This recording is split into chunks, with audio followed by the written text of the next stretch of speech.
لسه متواصلين اعزائي المشاهدين من داخل المؤتمر، وسعدنا وشرفنا ان نلتقي بسياده الدكتور شريف محمد الذاكر.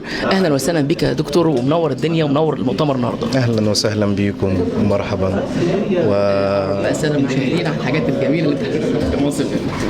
الله يبارك فيكم. احنا يعني في الهيئه الاستشاريه العليا للاتحاد العربي الافريقي. حضرتك من دوله؟ من مصر. نعم، من مصر، من محافظه اسوان، عاصمه الاقتصاد والشباب الافريقي العربي.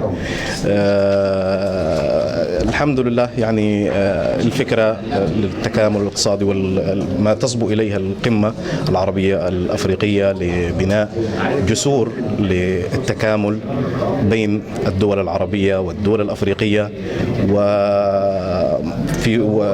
ويكون هذه القمة في جمهورية مصر العربية كلها، وجمهورية مصر العربية بثقلها التاريخي والحضاري والاقتصادي، وما قامت به الدولة المصرية من جهود لا تخفى على أحد من إنشاءات وإنجازات في البنية التحتية، من مواني ومن مطارات ومن طرق ومن مشروعات في الطاقة وفي الغاز وفي الموردية.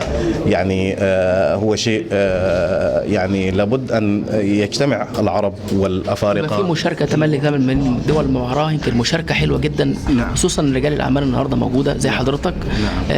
كلمنا عن هيئة الاستثمار أو الاستشارة اللي حضرتك فيها في الاستشارية. هيئة من ضمن هيئات والهيكل التنظيمي للاتحاد العربي للاستثمار والتعامل والتكامل والتعاون المشترك بينهم. نعم، صحيح.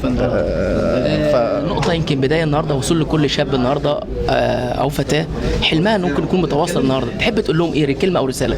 نعم، طبعا هو الشباب، يعني يمكن الدول العربية أو الدول الأفريقية هو أكثر من 60% منها شباب، والشباب هم الثروة الحقيقية اللي هي تقوم عليها يعني الوصول للهدف، يعني لاستقرار البلاد الامن والامان، وكمان احنا يمكن الاقتصادي اول يعني لبنات الامن هو الامن الاقتصادي. صح. احنا بنشكر معاليك، واحنا سحبناك من الاجواء الجميله جدا من المؤتمر، وان شاء الله لنا لقاء تاني ان شاء الله مع بعض. شكرا يا فندم على اللقاء. شكرا فيكم، بارك الله فيكم.